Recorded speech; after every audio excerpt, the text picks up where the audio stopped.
We've had who are offering themselves as bishops to come on earlier this month on the 15th of the month, and then again tonight.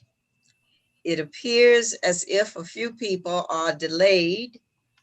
However, we thank God for the two gentlemen who are on time this evening. Uh, uh, Presiding Elder Braddock and Reverend Dr. Haynes are here, and we give God praise and glory for them being with us on this evening. And to those of you who will be coming on or viewing later, I want to say thank you in advance. We like to offer a platform in terms of Praxis Circle Ecumenical Ministry, one where it is a safe space for people to share their joys and their concerns. And we give God praise for that. I also want to say at this time that tonight will be our final series, our final platform, I should say, for this season. We will celebrate a year in July. So July and August, we will be on sabbatical. And those of you who know me well know what some of that means. Roger and I are going fishing and visiting some family members and what have you. We're going to do some fishing, and we're just going to relax and enjoy each other's company and family members' company during the month of July and August. Let me pause to welcome Dr. Henderson on. God bless you, brother. We're glad to have you join us on our final show of this season. Thank you, sister. We will come back in September, ready to roll again, hopefully with some people and who are authentic, transformative, and prophetic, who are not afraid of the God that they serve and not afraid to share their life journeys with us. And so we thank God for these three gentlemen who are on tonight. We are expecting Dr. Clarence Heath and presiding elder Diana Castile. If you know where they are, tell them we're waiting on them to join us on tonight, to join us on this evening. And again, we say thank you to those of you who are viewing this platform and those of you who will be viewing later. In checking last evening on the responses we've gotten, at this point, Facebook has beaten out Zoom by 80 some points. But overall, since we began this series, the end of the month of May until now, we have had over 6,000 hits. And so we are believing God that after this group of fine African American men and hopefully one queen, that we will get more hits until we return on in September. So we give God praise and we give God glory. Let me also say that we are going to be talking around the subject of social justice on this evening. I am a firm believer in equality and for all persons, all ethnic groups, all sexualities. I believe that God has called all of his people to serve. And Jesus is our role model. Jesus is our role model in terms of who we look to when we say that there is someone or a spirit, if you will, who has led the way to show us how to role model Christianity, and that is Jesus the Christ, the author and founder of Christianity, Jesus the cross. I thank God for Paul. I thank God for Peter, Matthew, and all of the boys. I thank God for them. But the role model, from my perspective, and I believe from a lot of folk perspective, Jesus the Christ is our role model. And Jesus the Christ is not the baby in the manger, but Jesus the Christ is the great revolutionary who changed human society to focus on the needy, the poor, the lame, the blind, the crippled, the mental persons, you name it, those who are trans, those who are a part of the LGBTQIA plus community. Jesus loved everyone. And so we modeled this platform based on our Christ. And so with that being said, we shall get started on this evening. Again, let me thank Dr. Haynes, presiding elder Braddock, and Dr. Henderson for being present on this evening. And we thank you for offering yourselves to the church to say that you want to give yourself over to God to serve God's people at a greater level than where you are now. All three of you have history and a good name in the life of the Christian Methodist Episcopal Church. Brothers, I have known down through the years and your reputation, and one of you claimed to be a good cook, and that's Dr. Henderson. He still will not give me his recipe for the sweet potato pie, but being a Mississippian, I don't think my sweet potato pies are too bad. I'll make you one. Oh, well, we'll see.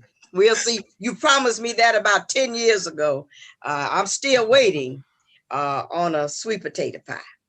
So with that in mind, I'm going to start with our first questions. I think the questions primarily will introduce the brothers themselves to you. And I want to start, I think, with an easy question, one that should come natural to you at this time. Because I know if God has called you to come before us and say that you're offering yourself, I know you've wrestled with that. You've wrestled with what the people gonna say and how they're gonna respond, how they're gonna look at you, the pros and the cons. So with that being said, if you are elected Bishop, presiding elder Braddock, what would be the mission for your new district? What would be the mission that you would bring forth in your district to make a difference in the life of the church? First of all, thank you, Reverend Essie Clark-George, for this opportunity, and to everyone that's on, and especially to my fellow candidates, good evening to you. The question is, what would be my mission for whatever district I'm serving? Of course, we know that we have 11 districts in our Zion, and most likely one of us will be going to the 11th district, which is Africa.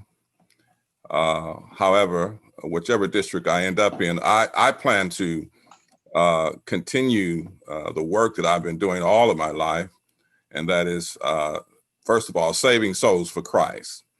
And with that said, I know that's somewhat simplistic. However, what that means is making sure that we are a relevant church or relevant district in terms of making sure that we're evangelizing the vineyard in which we are in, scouring the cities, the towns, the places where we are, and telling people about Christ. And then also making sure that we have a vibrant church, one that has a vibrant worship, that when people come into the doors of our churches, when they leave, they say, we have been to church. And so those are some of the things that I want to do. And of course, continue the legacy of education in our church, encouraging all of our young people to get an education or to get a skill and to continue to grow intellectually as well as spiritually.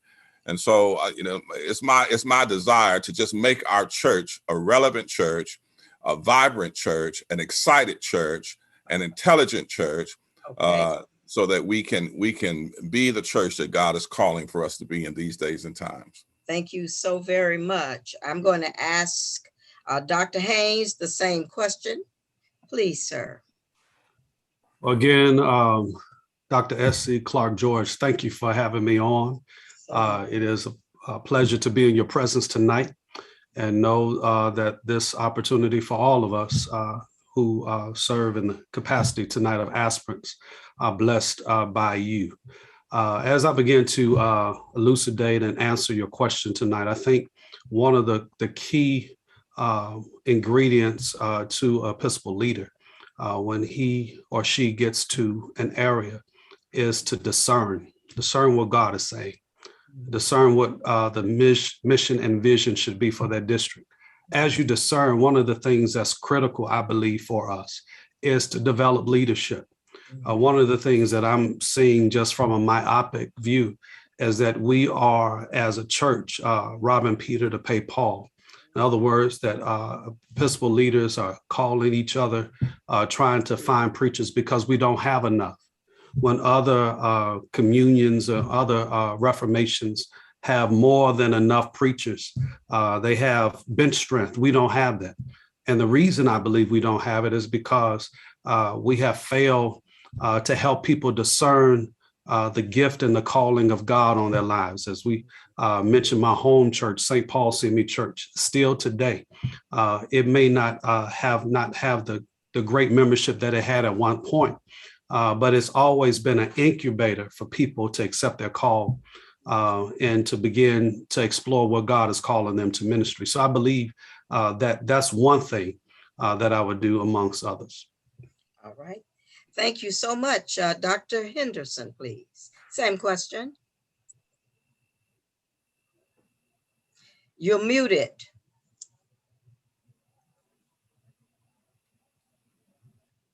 Thank you, Dr. Clark. And one day I'm gonna get you that recipe and that potato pie. But let me thank you for that question. I think the first thing, one of the things that we have to do is to make sure that our church continue to be vibrant and relevant for our people. I know some people say the church is dying. I think all churches are losing members, but I think we need to continue to make the church relevant for everybody, and to make the church relevant for everybody and to keep it going into the next generation. It also means that we're going to have to empower our young adults, our youth, not just tell them what to do, but to give them power because they run Fortune 500 companies. I mean, they are doctors and lawyers. So first of all, we're going to have to make sure that we engage our youth and young adults in our churches. And I think the other thing that we need to do is a lot of time in our communities, we give people the spirituality. But the question I asked Lane Chapel when I came back home, I asked them, I said, if it happened that Lane Chapel burned down in the Lakeside Allendale community, would anybody miss it? And what I wanted to generate is this: what are we doing for the people in that community? Have we gone to find out what their issues are, how we can help them? I think sometimes when we come into a community or in an Episcopal district, we assume a lot of stuff, but we don't go out and beat the bushes, talk to the pastors, find out what's going on, what's relevant in our community, so that we can meet the need. Churches grow where there are ministry. Churches grow where needs are being met. The other thing I would look at too is a lot of people don't know my first degree was in accounting. We can't just say cut assessment. We can't just say, we have to find some ways to because bills still have to be made because money is out there obligated. But I think we need to work together with our CFO and with other bishops and persons in our churches that have knowledge where we can have some endowments, whether it's empowerment program. Because if we keep taxing our churches without finding income for them other than tithes and offering to pay assessment, we're going to tax ourselves out of business. All right. So Thank I you think very we have to much. find some ways to do that. Thank you very much. Thank you very much for your answer. Let me ask this question of the three of you. Have you or any of your team members, since you have offered yourself, written any resolutions to bring on some of the changes that you are now trying to make happen in the life of the church? You or your team? And please answer with yes or no. Who want to go first? Well, I'll answer that. I'll say no, I have not. All right, thank you. No, I have not. All right. I got passed, but I've written. Yes or no? Yes or no? All No. right. Dr. Haynes? No. All right. Okay, let me move now to the next question. Really, it's a scenario. You have made bishop. I want you to listen to me. You are now a bishop, and you have served well in your district for a while. And here's a case for you. It is now time for Pastor Lightbulb to retire. And Pastor Lightbulb has been a faithful pastor under your leadership. Pastor Lightbulb has made sure that the church has grown, that he or she has pastored. Pastor Lightbulb have made sure that every time an offering was asked, they helped lead the way. Conference claims or apportionments have been paid. And Pastor Lightbulb now is retiring. And Pastor Lightbulb have made sure that the church worked with them up until he or she left in terms of retirement.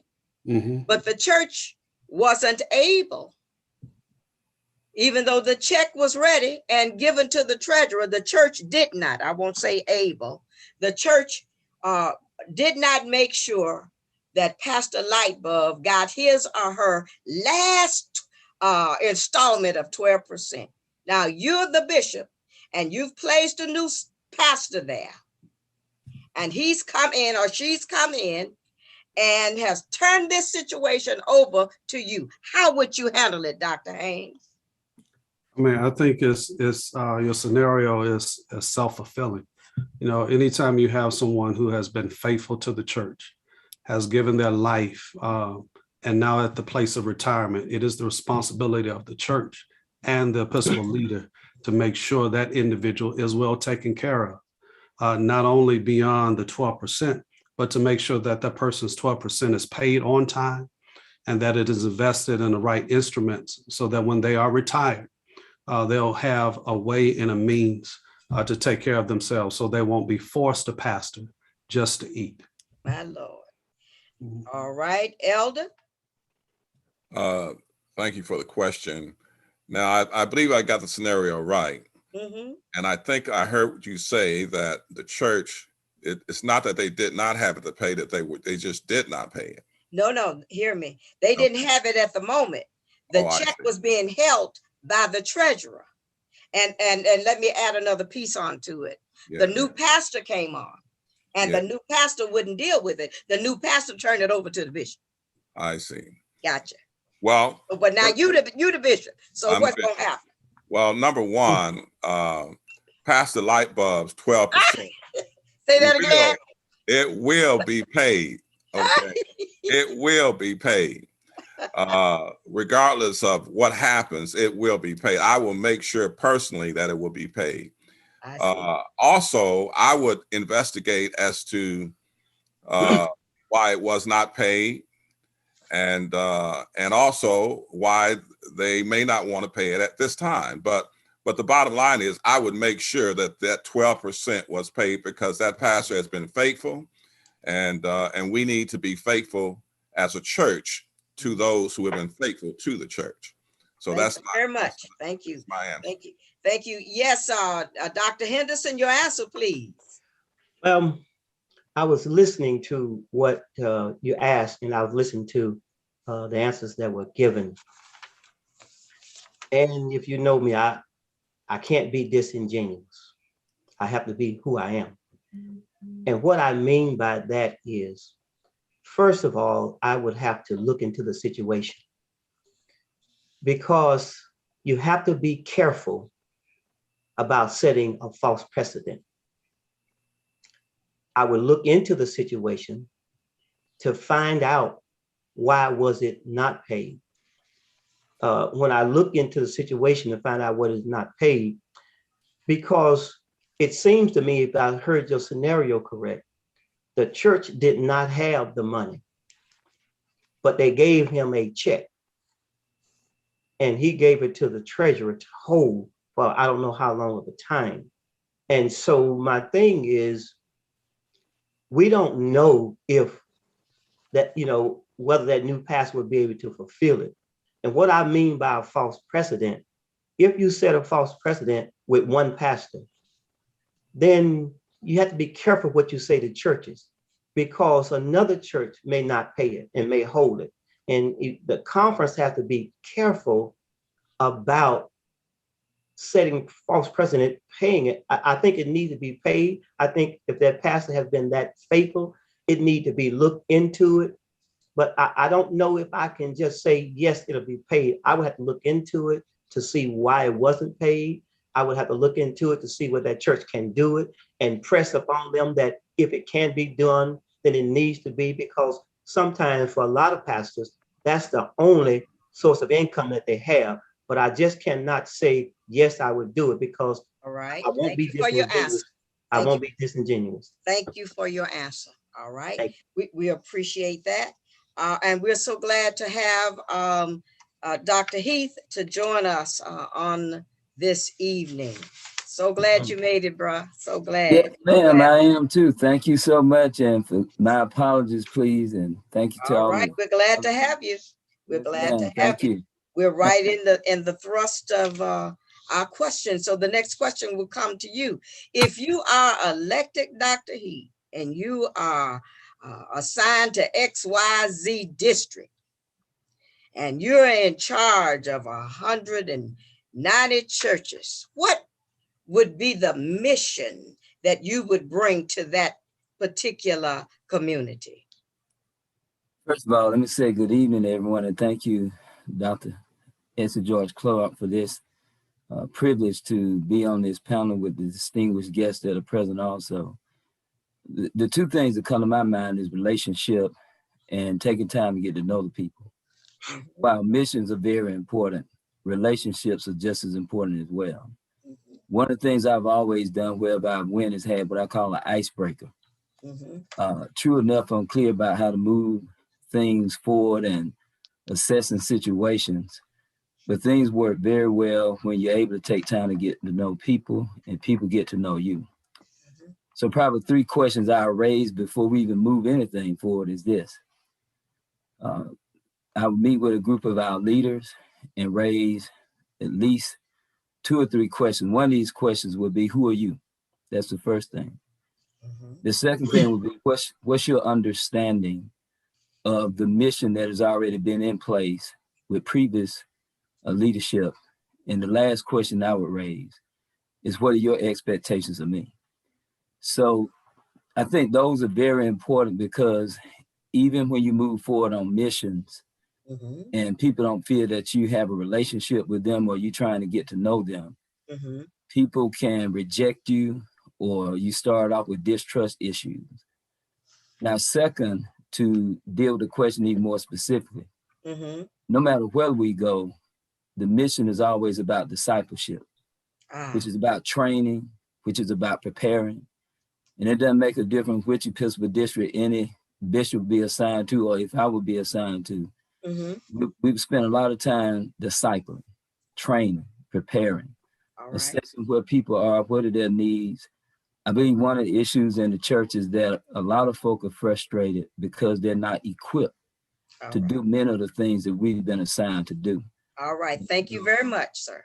Thank you. Thank you for your answer. I see where you're going. The next question is, brothers, let me ask. I need to ask this of each of you, because I think if you are elected bishop, you should have a biblical foundation that you have placed yourself, wrap your spirit in.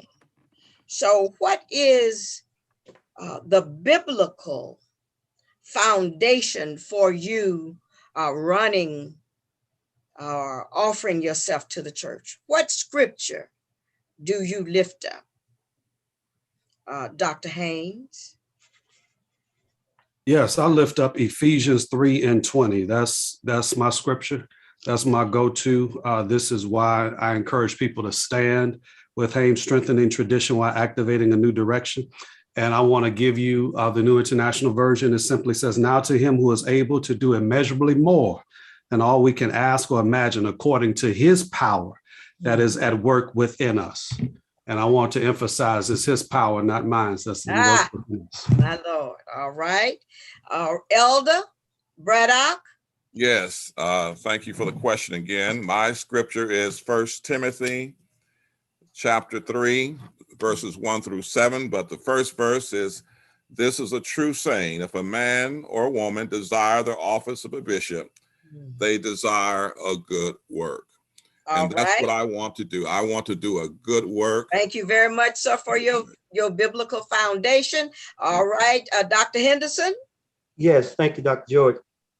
Well, my go-to scripture that has been with me probably all my life is based on some things that I tell my children when they were in school. Give me your scripture, sir. Give me your My scripture is Philippians 4:13, and it says, I can do all things All through right. Christ, who is my strength. All I right. believe that anything we put our mind to, by the Very grace good. of God, we can get it done. Thank you so much. All right, Dr. Heath, your biblical foundation, sir. Yes, ma'am. We've already heard 1 Timothy 3:1. The other scripture is Isaiah 50:4. The Lord God have given me the tongue of the learned, that I should know how to speak a word in season to those that are weary. The Lord wakeneth me morning by morning. He wakeneth my ear to hear as to learn. All right. And while you still are up, Dr. Heath, have you written any resolutions, or your team members written any resolutions to bring about change in the life of the CME Church? Yes, Answer ma'am. yes or no. Yes. All right, thank you very kindly. The next question I would like to ask you, Dr. Haynes, is while the civil rights movement was great at addressing sexism, it failed in addressing sexism towards Black women. Mhm. How does your ministry how does your ministry address sexism towards the Black woman in the life of the CME Church? If you now and in the future, if that makes sense to you. Absolutely. So now I can use BB Memorial Cathedral as the backdrop. When I went there, we had an all-male steward board for 80 plus years. Now that steward board is almost all women. The exception of we have about 22 stewards, 18 of them are women. Our leader, our control finance officer, is a woman. So I believe that people will be what you see. So I would say that coming out of the wombs of St. Paul, seeing women in leadership, women in ministry, that many of those caveats, if you will, I never had. So I will only operate in what I know, and that's equity and equality for all, irrespective of gender. Thank you very kindly, sir.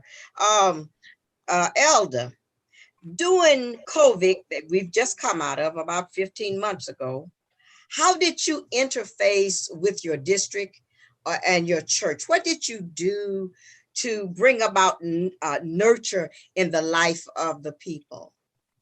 Well, I think we're all familiar with Zoom. We did a lot of Zooming, and we did teleconference. We did Facebook, just all of the mediums that were available to us, we utilized. And I had several conferences, meetings with my pastors, my lay persons, district meetings. We encouraged Bible study. We had fifth Sunday services, district services. So we utilized the technology that was available to us to interact with one another and interface with one another, and also had discussions about what was going on. We even had checkup sessions where we checked up on everybody, see how everyone was doing, because as you know, this was a season of loss. And so we had a lot of grief going on in our district. And so we wanted to make sure that we gave people an opportunity to express their grief. All right, thank you very much. Thank you very much for that. Let me ask all of you, have each of you had any units of CPE? Yes. Yes or no? Yes. Yes. Yes. All right. Where did you have it, Dr. Haynes? Garrett Evangelical Theological Seminary. All right. Dr. Heath. School of Theology at the ITC of Atlanta. All right. Did you say you had it also, Elder? Yes, Vanderbilt University. All right, very good. Dr. Henderson? Yes, at Iliff School of Theology, Denver, Colorado. Okay. And the reason why I ask is that I believe that bishops need to have had some units of CPE to deal with conflict management. You gotta be able to deal with conflict. It doesn't make sense to elect persons to be over a district and they run from conflict. So to me, it is very key. And let me also pause to say that I'm asking questions that I know persons in the local congregation, y'all, want to ask. And persons who are pastors who want to ask. And persons, some who are presiding elders want to have answers to. And they don't want to get in any trouble. They don't want to ask questions and get in trouble with their Episcopal leaders or lose their jobs by saying stuff. So I consider myself a person that's out here. I'm retired and I'm gone and I'm enjoying my platform to ask all kinds of questions. So with that being said, if you are elected Bishop, Dr. Heath, what is your feeling on same gender marriage? How would you handle a couple in your congregation? They've been there a while, and you didn't know they were a couple and they same gender, and they want to get married. So how would you handle? What would you do? How could you counsel those persons, sir? That's a very difficult question to raise, especially when we think about the present times. And there is no easy answer for some of us. What I will say is that I pastored churches for the last 20 years where persons have been transgender and also homosexuals. In terms of marriage, I've always reserved the right to decide on whether I'll marry those persons, whether they're homosexuals or even heterosexuals. But I would have some challenges when I think about the persons that are same sex. Mm-hmm. All right. Dr. Henderson, same question, please. Thank you. Question, now answer my question. Yes, I was about to say, I've pastored people who were same-sex gender. What I believe is, if you have people who are same-sex gender, if we run them away from the church, how would they get to know the Lord?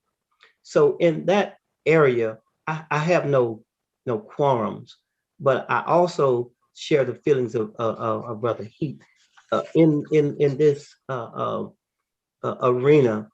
I think people have a right to choose whatever they want for their lives. But I also believe that pastors reserve the right in their faith to make that decision at that time. Have I made that decision yet? No, but it's not one that I will take lightly. All And right. I'll leave it at that. Thank you. Elder Braddock, your answer, please. Well, let me say, first of all, I love everybody, regardless of their sexual orientation or what have you. I love it, and I minister to everyone. But I also know that at the present time, the rules of our church prohibits us from performing same-sex marriages. And I would counsel them. I would direct them to someone who can do that. But because I would be a leader in the church, I am bound by the rules of the church not to perform those services. So that would be my position. All right. Dr. Haynes, same question. First of all, thank you for the question. I live in the Bay Area, so this is my everyday reality.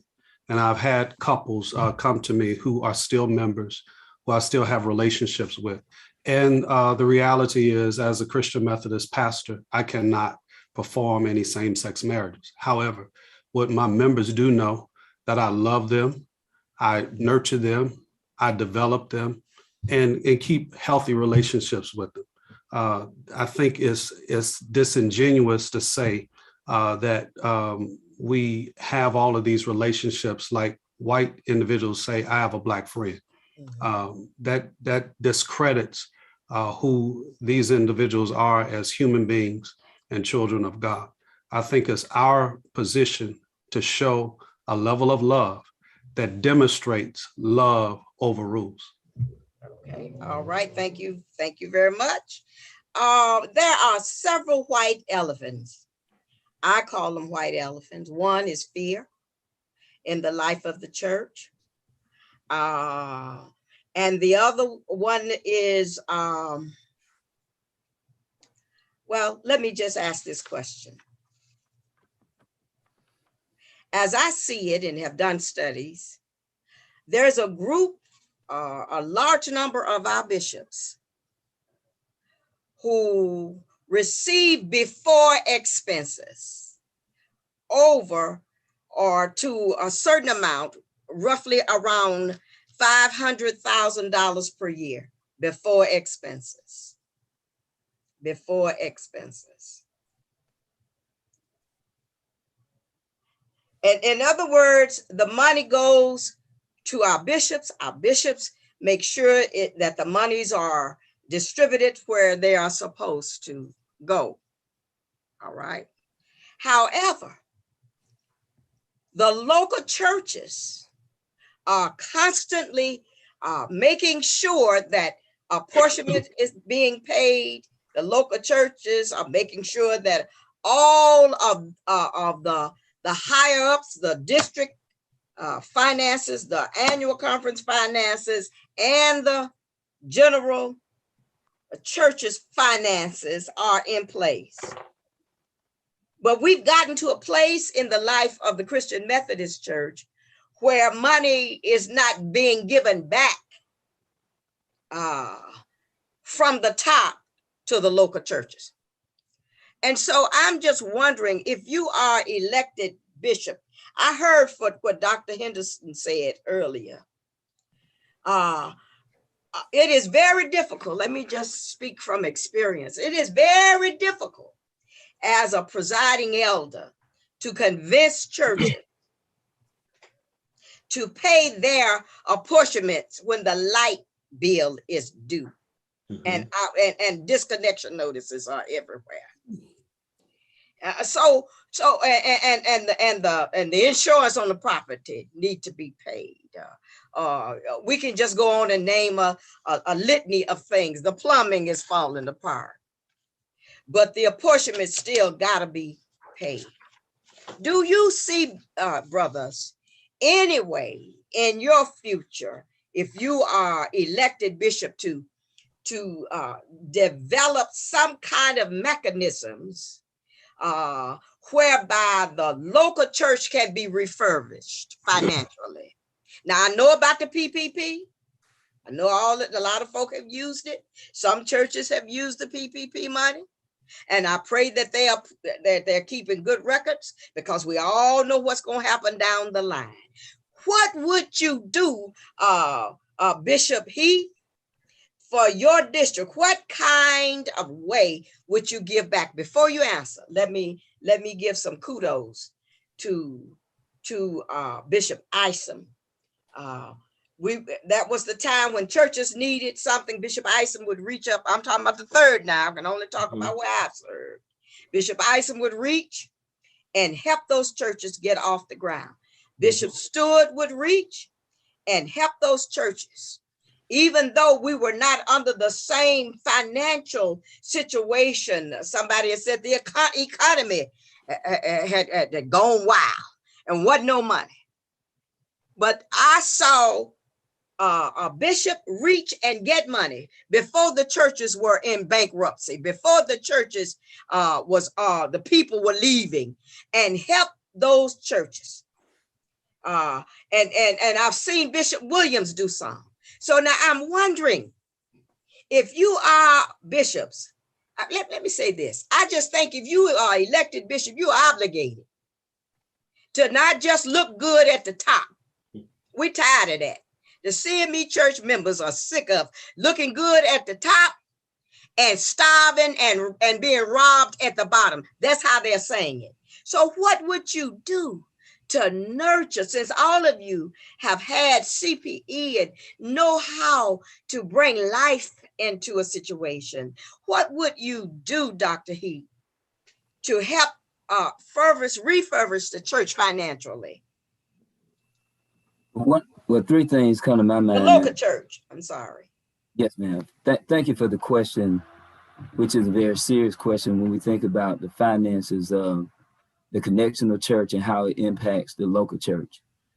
There are three things that come to my mind. One is how we assess budgets, and also looking at what are necessary expenses, and well as where those streams of incomes are coming from. Right now, our church is hosting a summer school program with a $60,000 budget, which is a collaboration through another agency. All right. And I mentioned that to say we have to know how to collaborate and bring other streams of income into our churches in order to help bring about ministries and to do other things. All right. So the budget need to not only look at what people are giving personally, but also other avenues that income could be brought in. Very good. Thank you so much. Thank you so much. Dr. Braddock? Yes. Thank you for that question. And Dr. Essie Clark, you know, I'm a presiding elder too, so you preaching to the choir.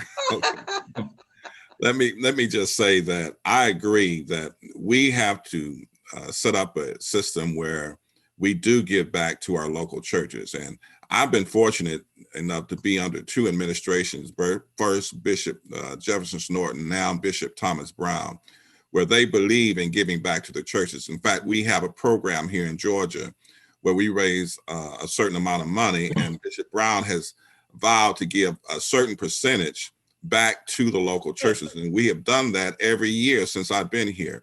And you'd be surprised how that motivates and encourages the members of the church. I have myself on my district implemented a program where I believe what the scripture said, the strong. No, excuse me, sir. You're a bishop now. I want to talk about you as a bishop. What you gonna do now? Well, that's what I'm saying. I'm saying what I'm doing now, I will continue to do as a bishop. Where the strong must bear the infirmities of the weak. We have in every district, we have some strong churches and we have some weak churches. And because we are a connection, we must learn how to help one another. And I believe that if we get our stronger churches to help our weaker churches and make them stronger, then we can continue that process and everyone will be strong. So certainly I will look out after all of our churches, especially those that are in need. All right. Thank you. Dr. Haynes? Yes, again, great question. Myriad of answers come to mind. But as a bishop, you don't have to be the panacea for all problems. You have to get you a great team around you. And I think it's critical to have a team that have development skills that we can, it is almost a sin to depend on the tithe and offering in 2021 to operate a ministry. So we have to have grants. We have to have development dollars. And what about tithing? I know that sounds like a newfangled thing, but the district should be in position with good stewardship is to tithe back into the churches. The last piece that I will say very quickly is to help churches develop budgets so that they will understand how to ration out their resources so no one will have to worry about conference claims or paying a light bill, but everything is budgeted. And the Bible declares that if you're faithful over a few things, God will make you rule over many. All right. Thank you, sir. Dr. Henderson, I think you answered this question before, but if you would like to give some enlightenment to what you already said, what would you do, sir? Yes. First of all, let me say, bishops are chief servants. I underscore the word servant. The second thing I would say is, as a leader, as a bishop, we have to be accountable with the funds that are entrusted to us.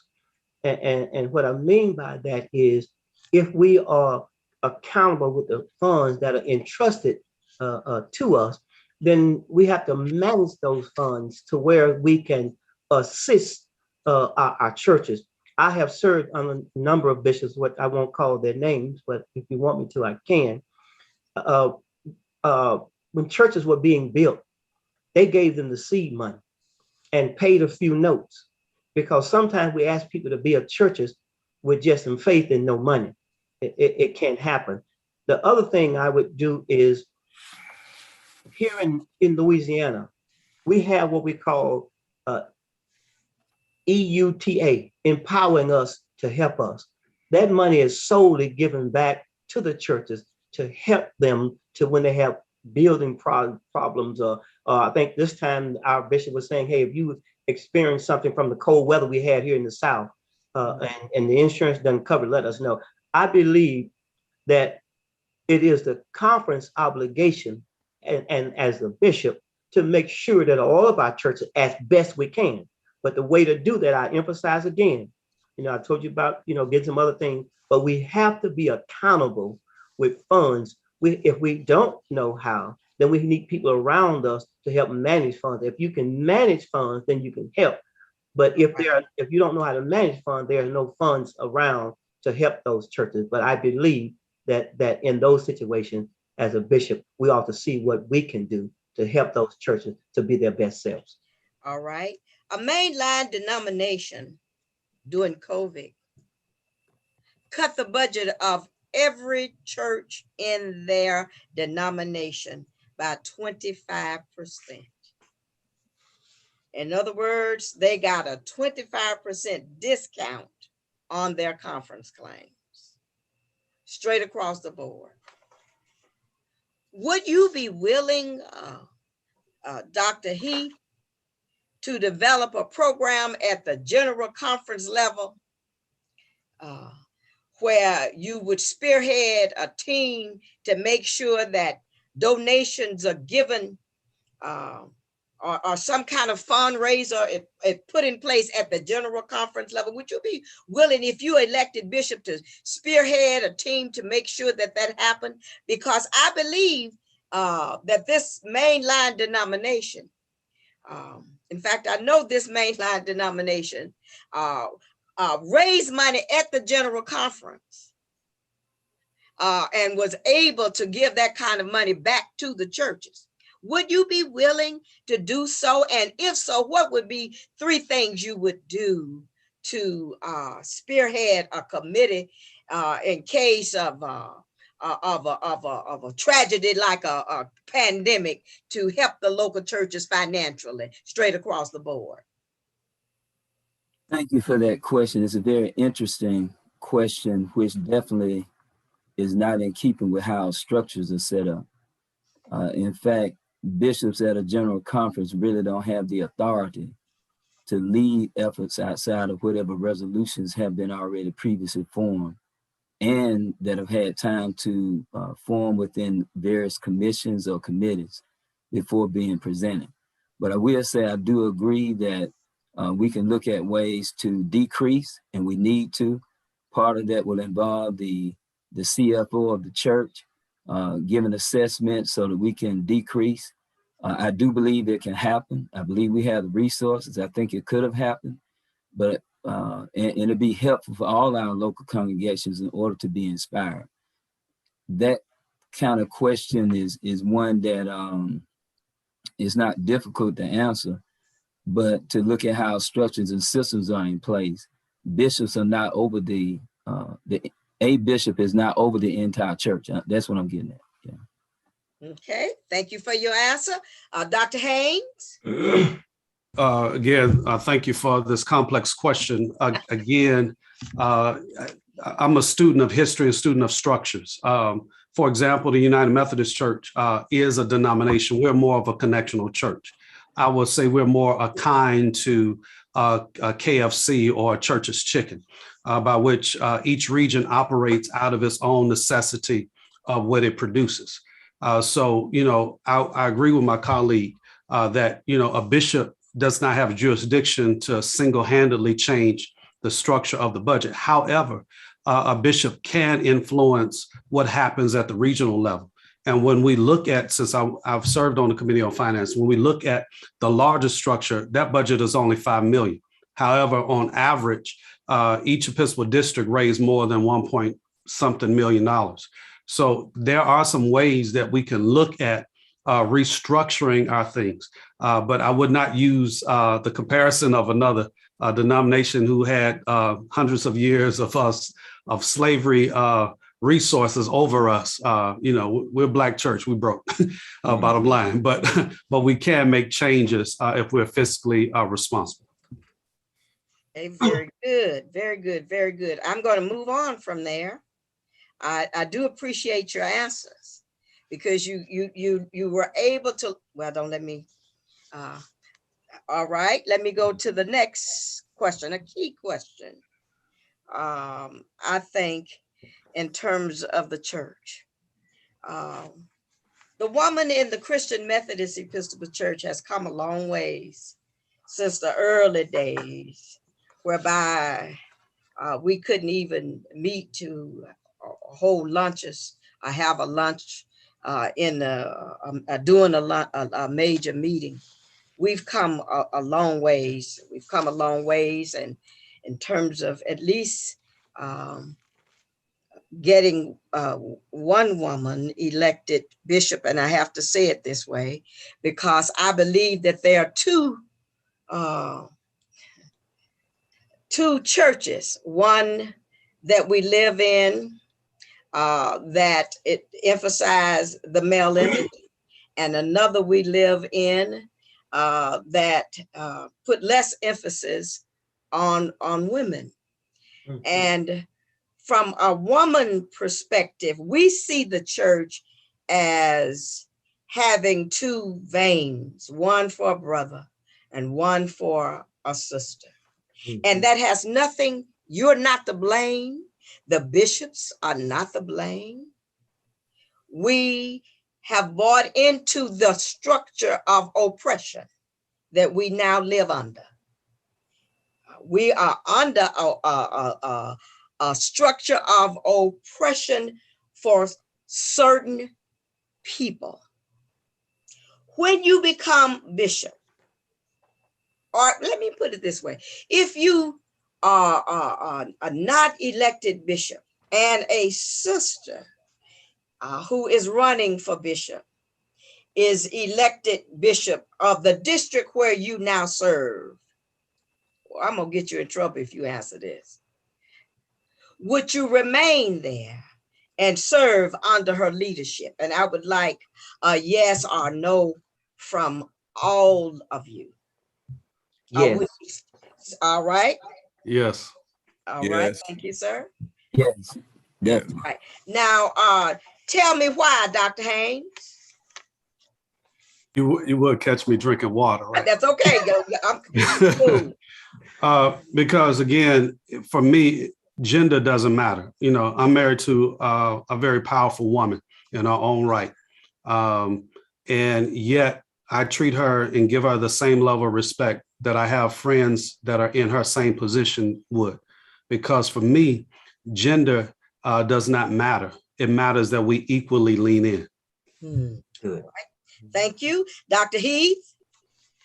Yes, I had the brief privilege of being a pastor under Bishop Teresa Jefferson Snorton when Bishop Lockett passed away, and definitely have any issue with her being my bishop, and think she's a great leader. And whoever the church feels to elevate in that position, I think that as a leader in the church, I owe it my best to give all my support to that person and to do all I can to do my job, wherever it may be.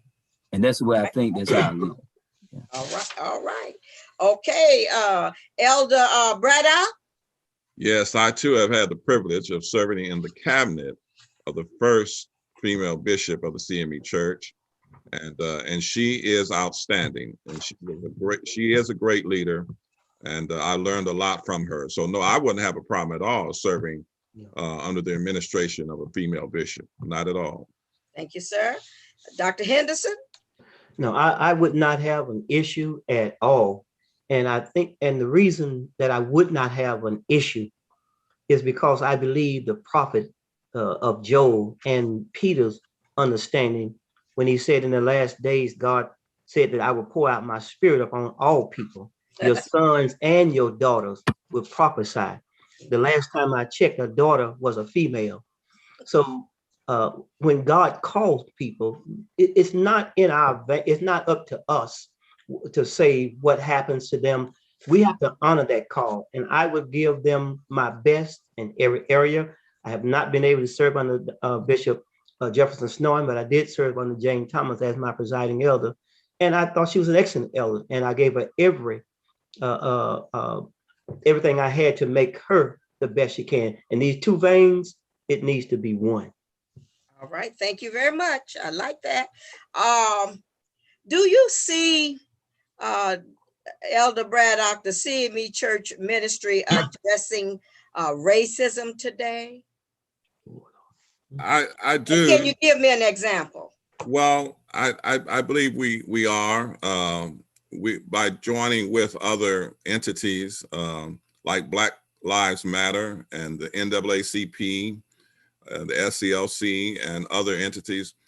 We not only are we doing it today, we have done it down through the years. No, give me today now, because see, I know about them boys from way back when. What are we doing right now in the 21st century? Well, again, we're partnering with those entities like Black Lives Matter, yes, sir, the National Action Network, the NAACP, and we have bishops who are providing leadership, elders who provide pastors and lay persons. who are providing leadership, and we are out there marching just like everyone else. So All right. we are doing that. All right, we are doing that. All right, okay. Dr. Heath, same question, sir. I'm going to approach this from a non-national standpoint. I think there are a lot of ecumenical ministries and fellowships that take place. We work with TCT, Tarrant Churches Together, which is a multiple group of various denominations. I also think too, it needs to happen not only in protest, but in service. Our ministry drive-through, we've invited the community where Blacks, whites, and Hispanics come through, and we don't discriminate, make some difference. What people needs are, we have it. Our premise has been to give it. So protests need to take place, but service need to take place as well. We do it also through our One Church, One School outreach. We're often on the corners, doing outreach and evangelism so that we can reach others, and we don't do it based on discriminating against other races. Very good. Dr. Henderson? Yes, I think we are addressing it even now because I'm reading regularly on the internet and Facebook, etc., our senior bishop's statement regarding race relations in America. And like Dr. Heath was saying, we pair up with other denominations. I also like to throw this in too. We also have to be careful in terms of race relations. We don't want to ostracize anybody, but we want to make sure that we are not left behind. What I mean by that, we have to pay attention to the news. We have to pay attention to reading. We have to pay attention to what's happening in America and not get our focus off of what's happening, because a lot of time we get our focus off of what's happening in terms of we vote in national elections, but we need to educate people to vote in local elections, because if you notice, even in the state of Texas now, they are changing laws locally where if they don't like the results of a race, they can change it. So we have to be careful that we pay attention to what's going on without ostracizing anybody, but we need to empower our people by voter education, voter registration, to teach them to get involved in local elections, because that's where we're getting caught up. Because I believe the census in 2010 showed us in the next 20 or 30 years that minority will be the majority, and whites who now majority will be in the minority. So they are stuffing the ballots, they are stuffing the courts. Yes. We need to make sure that we have something to say about that. Thank you very much, gentlemen, for that question. Are all of you technology savvy? Yes. Somewhat. Yes. Somewhat? Yeah. Are you like me? You need help along the way. Still learning. Still learning. Okay. Yeah. All right. Very good. That's still learning. Okay. That's good. That's good to know. That we are all in the process, but yet we know how to turn the computer on and move it forward. Let me ask this question. I'm a good senior citizen. I'm in 4 months, I will be 76 years proud. If the Lord let me live, I will be 76 years old. And the majority of our church today are senior citizens. And if I may add, a large number of senior citizens are the ones that's really carrying the church today. Now, I say that by permission, not by statistics. Just knowing the where we are and how I've watched down through the years, how the elderly, or shall we say, the seasoned adults help carry the life of the church. And sometimes when this happens, we want a little attention given to us. We don't want to feel like we've been forgotten, even though there is a thing called ageism. And a lot of time people can say, I don't want old folk to do that. I want some young folk. And they don't realize they can get sued just for saying stuff like that. Mhm. If you are elected bishop, would it make a difference if a person is of age to serve in any capacity in your cabinet, Dr. Heath? And the question, Dr. Clark, what's the question? You didn't hear me? Ageism. Would you allow an aged person, an older person, to serve in your cabinet if you are elected bishop? Yes, ma'am. And in what capacity could you see an older person serving? Well, one of the things we're doing right now, we have. No, bishop. You bishop now. You the bishop. And that's my point, that many of the things that we're already doing will carry over into once I'm elected, if I'm elected a bishop. I don't think that'll change. We have persons that are 70 plus, 80 plus years old that are serving in key capacities right now.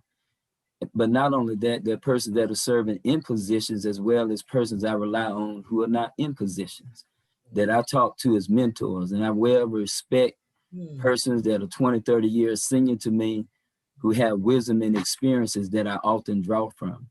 And here again, many of the things we're doing right now locally, I believe that'll strongly carry over into once elected bishop.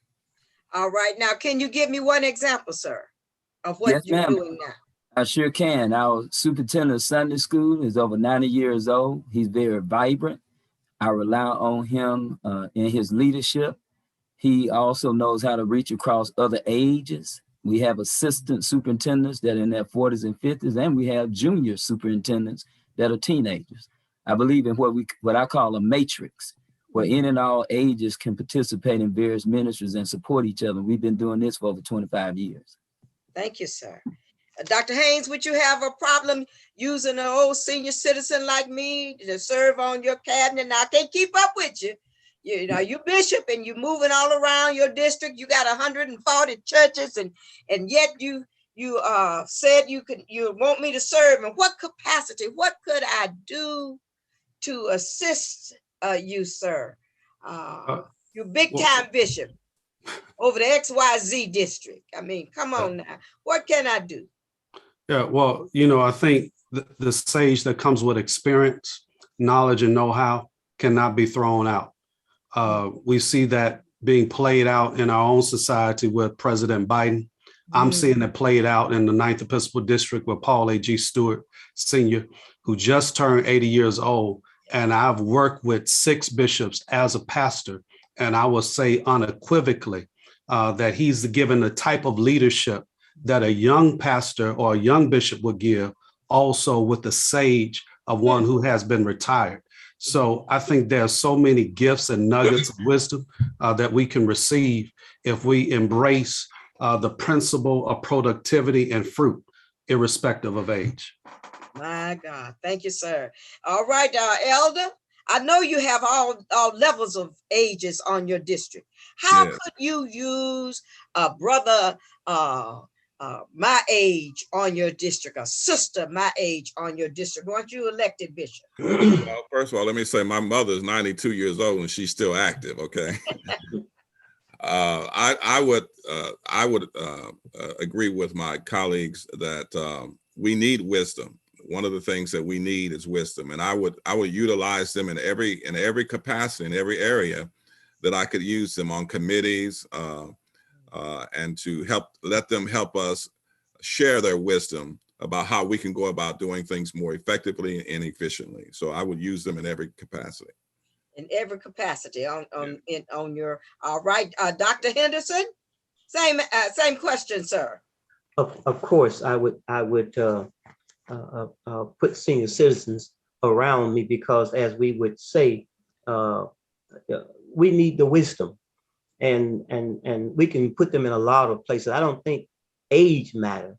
I think it includes putting the person in the place where they fit, in terms of you may have a young person who can do some other things, but you may have an old accountant in there that can help you with some things. So I think it's more best practice in terms of that person doing that job.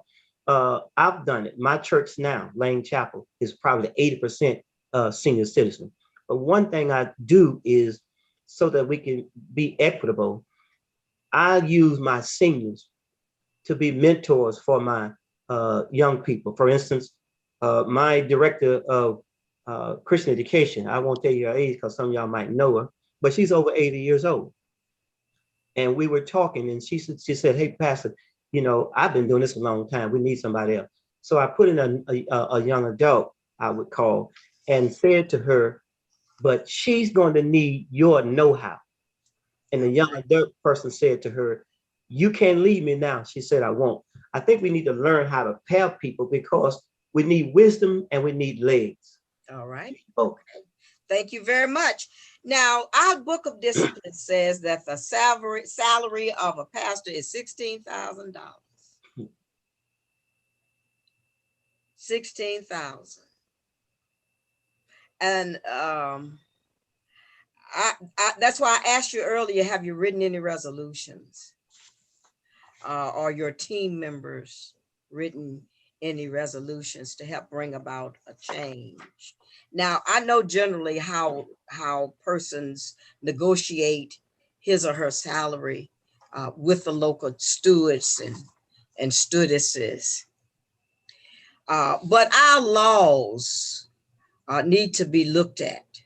And that's just one law that I'm lifting up, and that is the base salary of $16,000.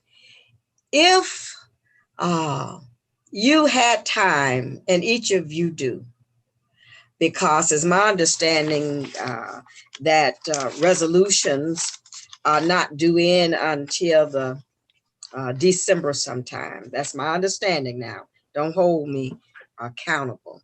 Would you be willing to get a team of people together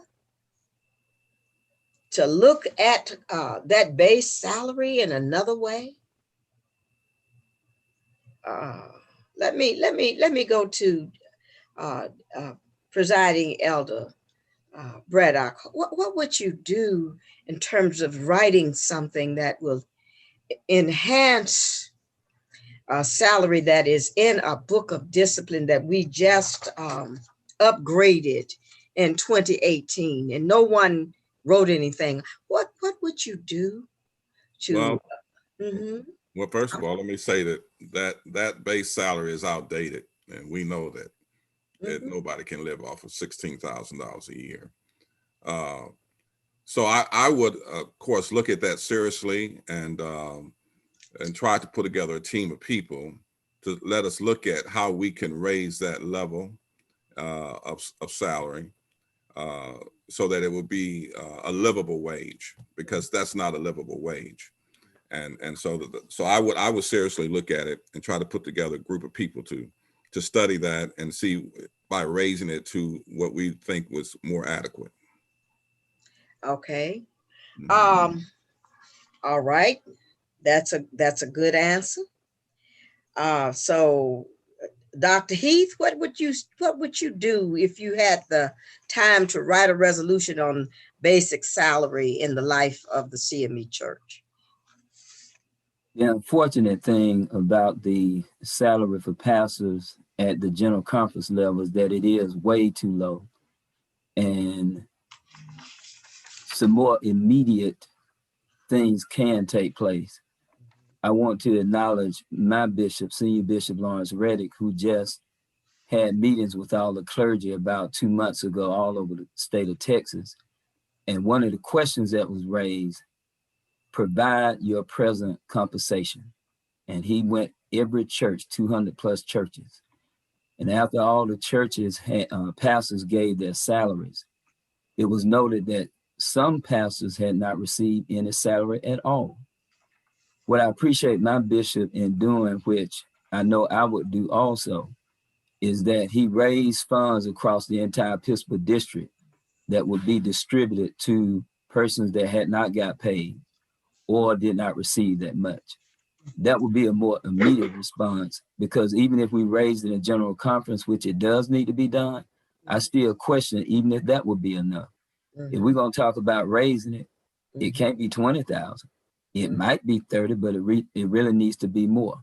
So that's something that we have to realistically look at and it does need to be done, but there's some immediate ways that it can be taken care of as well. All right. Dr. Henderson? Yes, I agree with Dr. Heath. It would have to be investigated to see how we can, but I agree. A full-time pastor living off of $15,000-$16,000. I think the poverty wage is what, $14,000 a year. And so I think, but I would think we could put a team together, and I would be willing to do that. I've written resolutions that are in the discipline now. But I think we need to talk with our CEO of our church to see where we are financially. If we're talking about raising that salary, some things that we can do.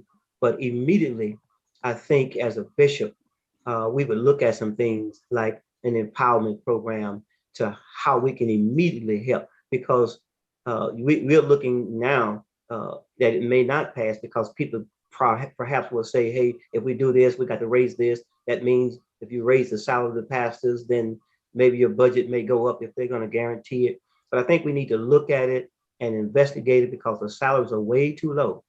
But I think there are some immediate things that we can do as bishops to help those pastors to subsidize their salaries. Okay. Thank you, Dr. Haynes. Again, I just want to give a different perspective. First and foremost, the discipline suggests that it's a suggested minimum salary. We're not a denomination, we're a connectional church. If we were a denomination like the United Methodist, the moment that you become ordained elder, you will get the minimum salary across the board.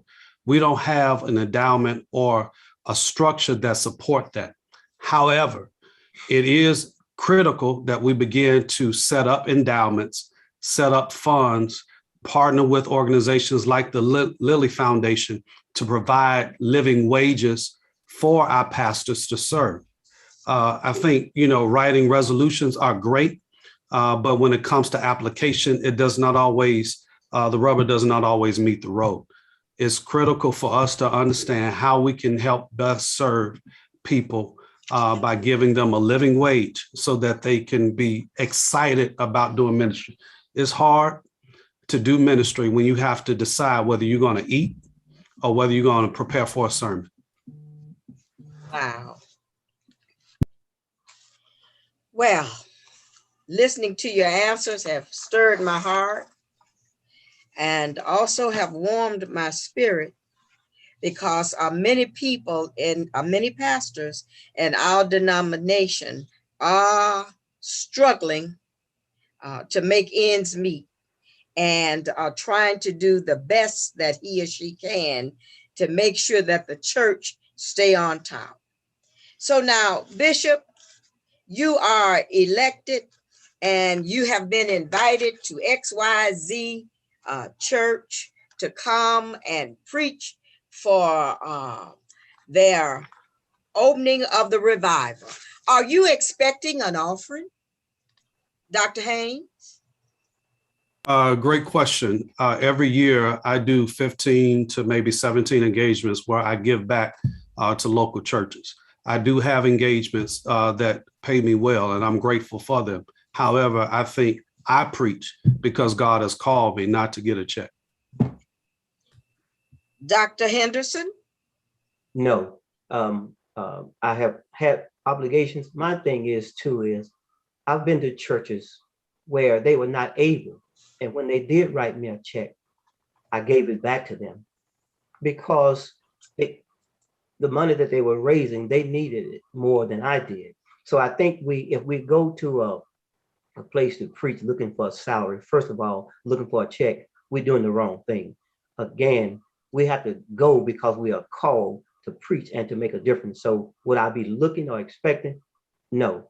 And if that church is not able to afford it and they still give it, I'll give it back. All right. All right. Dr. Heath, you're the bishop now, and you come to XYZ and you have preached. Are you expecting the church to give you an offering, given your salary that's public to everyone to see in the Book of Disciplines? What do you have to say, sir? No, I'm not expecting anything. Anytime I have an invitation, I go without expectation. My primary goal is to preach the word. That's it. All right. Okay. And you'd keep that same stance as a bishop. All right. Yes, sir. Elder? No, I would just be honored to have been asked to preach. So I would not expect anything. Just Okay. I'm honored to have been asked. All right, you would go there and help them raise their funds and keep it moving. That's correct. All right, that sounds very good to me. All right, thank you. All of your answers were good answers. Now, if you're elected bishop, we're going to be looking to know that you'll come to our local churches and preach for us on occasion, pay your own way. Then maybe the church can put you up in the hotel and feed you while you're there. Maybe they're able to do that, but you won't be expecting an offering. You think you'll be able, once you become a big bishop, you'll be able to hold on to that, Dr. Heath? Yes, Yes, I ma'am. know. Yes. All right, Dr. Henderson. Absolutely. All right, Dr. Haynes. I'm here to serve.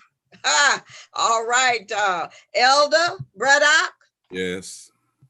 All right. Now listen, I have a 12-year-old child that's being bullied at his school every day. And I'm 35 and I'm almost ready to strap up and go to the school and turn out. What advice can you give me, Dr. Henderson? I would give you the same advice that I gave my children. When my kids were in school until they graduated, my advice to them was to be respectful to their teachers and to their friends. But anytime that they felt fearful or they felt mistreated, they had the right to call me. The other advice I would say to you is parents need to be active in their schools with their teachers, with their children, find out what's going on, notice what's happening to the children, their behavior changes, etc. And one thing I told my kids were, if you're being bullied, make sure you report it to the teacher and you report it to the principal so that when I come up there, there's a record, because bullying is still happening in our schools. But as parents, we can't go up there strapped up now, because you're gonna go to jail. So what is your advice to that parent? So my advice to that family is to be involved in your children's school. Make sure there's a record of the bullying. Kids don't like to tell, but if you're going to stop it, you need to make sure you have a report to those teachers, to the principal, so there's a record, and then you take it from there. I say that because I'm a retired teacher. I don't say that much. I'm a retired special education teacher, but you have to be careful how you go up there, but to make sure that you stay involved with your children and let your children know that it's okay to let you know what's going on. All right, Dr. Heath, what you got for me? I'm ready to go now. Yes, ma'am. I think the reporting process is extremely important, encouraging parents to learn the process and policy of the school and not be afraid to be also involved, meeting with the principal as well as the teacher. And at some point, the principal, the teacher being able to invite that bully's parent in so that things can be immediately dealt with. Okay, but I'm ready to go, Dr. Haynes. What you got for me? And what you gonna do? Well, I'm from Chicago, so my answer might not be the same. However, in my clear mind, be direct, speak truth to power, be involved, and hold all the parties accountable. Dr. Braddock, you got something different for me? Well, I've worked in the school system for 15 years, and I've worked with children in school suspension and things of that nature. So I'm familiar with what you're talking about. The first thing I would do is tell the parent that they need to go and report it to the proper authorities, which is the principal. And if need be, because some parents don't feel comfortable doing that, I would offer my assistance in going with that parent to talk to those authorities. And if we don't get any satisfaction then you go up the chain, which is the next level is the school board. So I would tell them to follow the steps, but always be respectful in that process. All right. Okay. I did hear you. Let me ask this question. I am a single parent with 3 children, and I'm unable to tithe and give an offering, and I've been made shame because I can't give it finances like everybody else. What kind of a healing word do you have for me, Dr. Heath? Can you help me out? What can you do? I mean well, but my job, I don't make enough money, and you got a whole bunch of churches now, and it's been told you the bishop, and it's been told you that this lady cannot provide for her family like she should. What kind of word would you have for your pastor of that church to assist that particular sister without getting in any trouble? Now, we don't want you to get into trouble. I'm single. I got 3 children and all, and I don't want to get you into any trouble. How would you counsel me? Yes, ma'am. First of all, thank you for this question. And words are important, but when people are in need, they also need some action and service. And I think one of the things we do well in our congregation is when individuals, and we have a lot of single mothers and that need assistance, we see what they need and we don't question what they give. We do all we can to give back as a congregation. That's been our pattern for years. It's our pattern right now. And that pattern will continue even if elected bishop. All righty.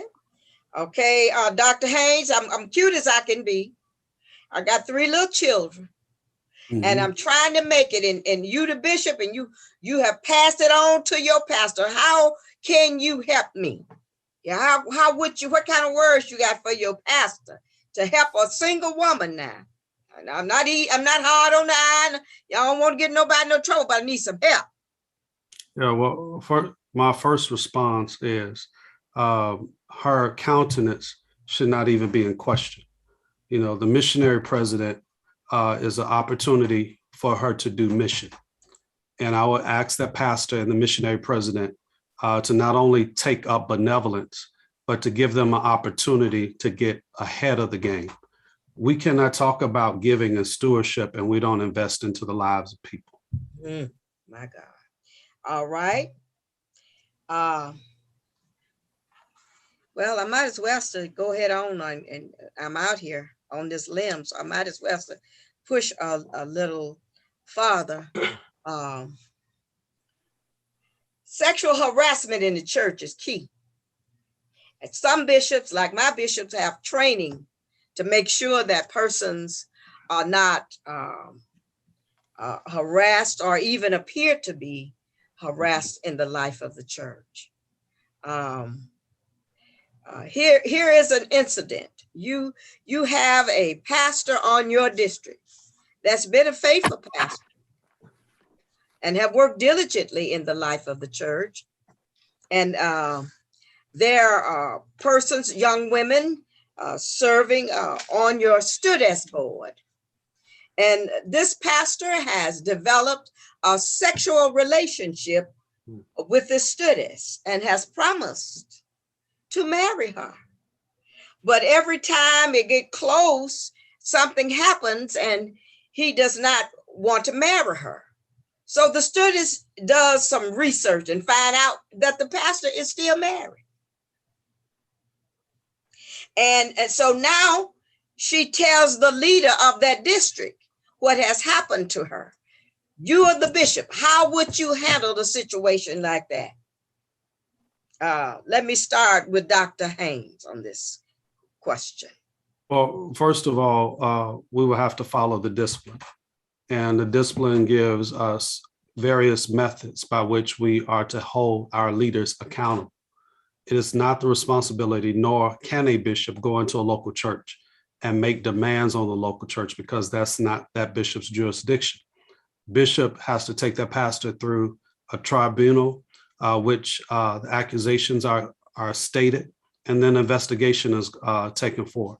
And then based upon what the investigation yields, that will be my findings as a bishop, you know, irrespective of the fact that this is an immoral and erroneous and a messy situation. I have to still follow the law.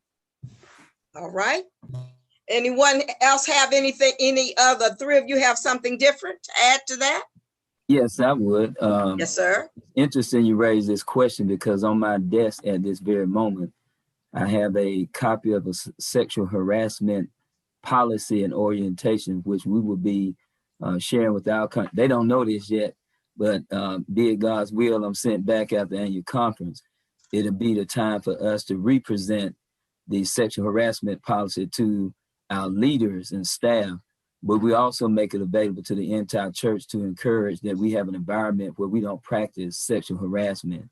In that specific situation, the disciplinary process is very important, where accusations are made, that said person will put it in writing as well as signed it so that the proper protocol will take place. All right. All right, Dr. Henderson.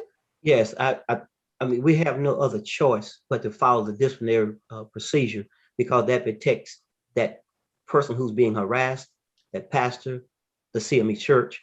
So we have to follow that position. But one thing I would do is, I've discovered, as being a administrative assistant to at least 4 bishops now, we have to be careful about jumping the gun. I think one of the things that I've been privy to is the bishops that I've served under, they have gone to that pastor and investigated it quietly to make sure of what's going on in there. And then if that presiding elder, in talking with that pastor, find out that there is something to it, then once they talk back to the bishop, then they have to get up and investigate area to go in and look in, and then tribunal. But I think we have to follow the policy of the discipline so that we won't have a backlash, because sometimes you can have a backlash if you don't follow the procedures. But I think it needs to be dealt with. I think we need to teach sexual harassment, not only to our pastors, but to anybody who serve in our churches, because we cannot tolerate that in our churches, because it will destroy. So I would follow the disciplinary procedure, and those would be the areas that I would, the way I would follow that procedure. Elder Brada. Yes, I will agree with my colleagues that we do have to follow the protocols of the discipline, but also we need to handle that situation very discreetly. Exactly. And that's why it's important to develop relationships with your pastors and leaders so that you can talk with them and counsel them to avoid these kinds of situations. All right. Okay. Well, I want to thank you, gentlemen, for sharing with us on this evening. It has been an evening for me, a sheer delight to pose these questions to you. And I know you did not have to come. You could have carried on and been faithful to whatever it is that you do on Tuesday evenings. But I think our people in the Christian Methodist Episcopal Church can come to this platform. In fact, I know they will be coming to this platform and listening to your answers that you have shared from the depths of your hearts on this evening.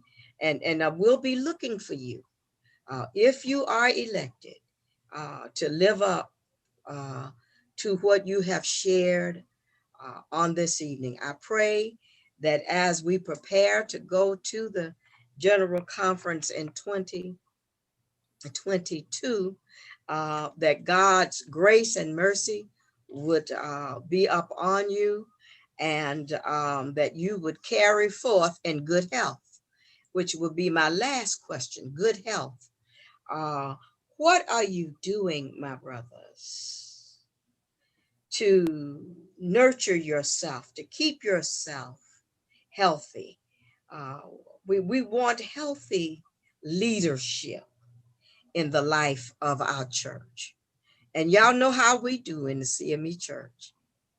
We fall in love with our bishops, and we don't want nothing happening to them.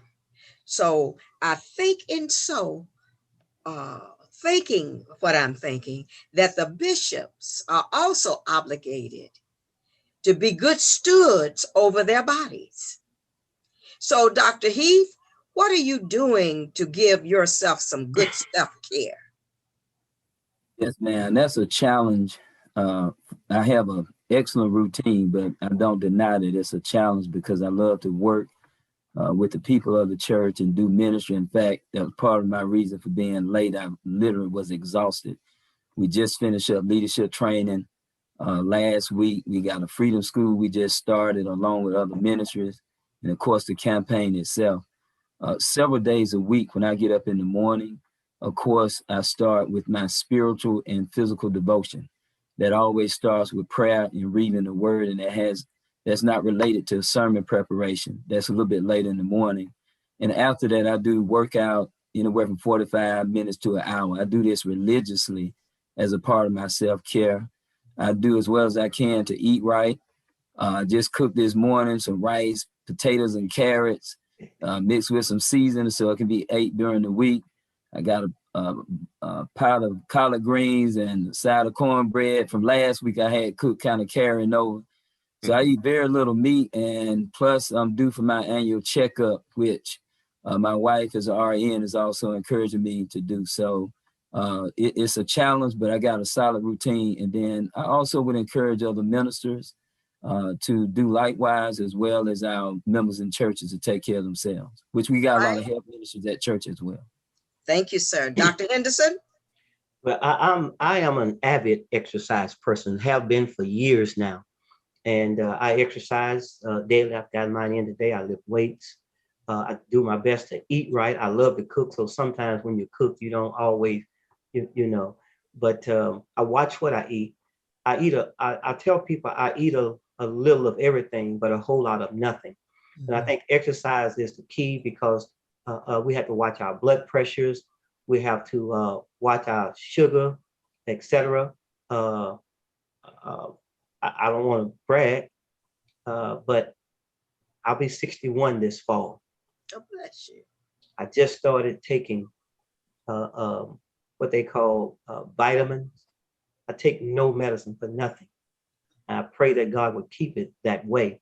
So we have to, and then the other thing I do, my godfather, some of y'all may know him, the late Reverend Harvey D. Willis, taught me to take care of myself and take some free time every Monday, with the exception of yesterday, because we're getting ready for our annual conference candidates. The Louisiana Region Conference will be on Sunday evening at 7, and then we open back up again on Monday. If y'all don't have that, I don't think the bishop would mind me giving that to you, so I will. But every Mondays are my Sabbath. That's the day I take care of Reverend Henderson and read and garden and cook. Thank you so much. Elder Braddock? Well, I try to eat right. I try to sleep right. I try to stay away from the sweets as much as I can. And I go to my doctor's appointments on a regular basis, my annual checkups and follow-ups, and keep everything in check. So I try to make sure I stay on top of my health. Thank you very much. And Dr. Haynes? And I stay prayed up too. So. Okay. All right. Dr. Haynes? I try to be disciplined, try to manage schedules well. That's why people say you're always on time, because we pack up a bunch of things into a day. And matter of fact, I'm gonna have to leave soon because I'm late for my finance meeting. However, I fast every single week. From Sunday to Monday, I fast 24 hours. Every 3 months, I fast anywhere from 3 to 5 days. In addition to that, I eat healthy. If you look on my Instagram pages or Facebook, I'm always posting food because I love food, but I eat healthy food. I exercise 3 days. I lift weights. The other 2, I either I cycle, ride 15 to 35 miles per ride. And I don't know if I'm gonna keep doing this up because I'm getting older, but I also do Spartan races every year. We didn't do one last year because of the pandemic. Thank you very much. Your final words, Dr. Heath, in 2 minutes, please. Yes, ma'am. Dr. Essie Clark-George, first of all, I want to thank you. You have always been a lady of distinction in ministry and one whom I've seen from afar in terms of your leadership. And I'm truly grateful that you have this Praxis Circle network platform that you've invited me and other candidates, not only in this setting, but I believe you had our sisters on several weeks ago. But I would ask those that are viewing, if you remember, vote CK Heath for Bishop, VOTE. V is for vision, O opportunities for serve, T teamwork.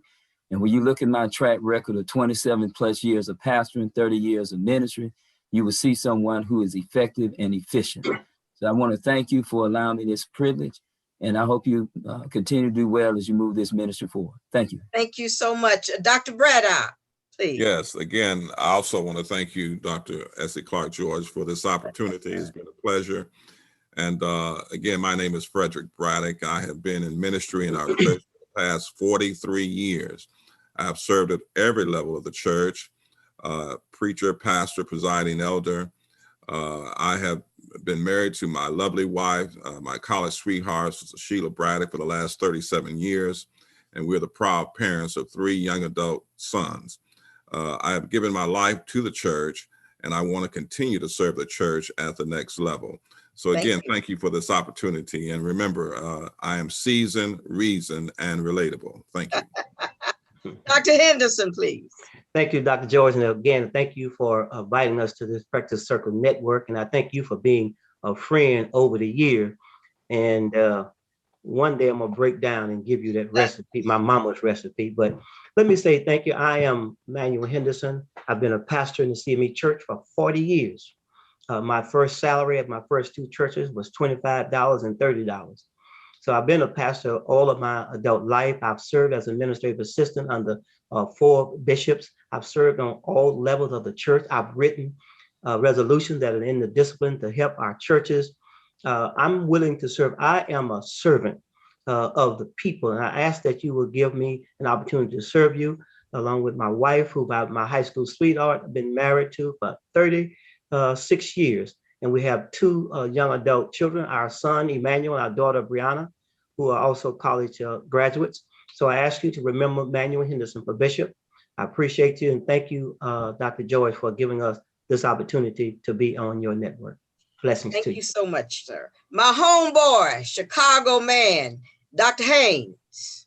Yes, again, I just want to echo the same sentiments. We thank God for you. Thank you I remember I preached at the Murchison Ison CME Church for your pastor's appreciation. And I remember the title of the sermon, Jesus is in the Middle. So I remember that. And you gave me an honorarium. Yes. Praise the Lord. But we thank God for you. Again, I'm Reverend Dr. Charlie Haynes Jr. Our theme is Stand with Haynes, Strengthening Tradition by Activating a New Direction. Please go to our website, HamesForBishop.com. That's Hames, the number 4, Bishop.com. Thank you for this opportunity. Thank you, colleagues, for sharing this 2 hours tonight. It's been rich, but it's been a blessing. Amen. Thank you, gentlemen. Thank you so much. As we close on this evening, again, let me say the month of July and August, we're going to be on sabbatical. However, if you would like to bless Praxis Circle Network, you may do so by sending a donation to our money sign Praxis Circle Network. We would appreciate it so that we can kick off in the fall as we did this past year. God bless you and God keep you. And again, gentlemen, thank you very kindly for being with us on this evening. Good night.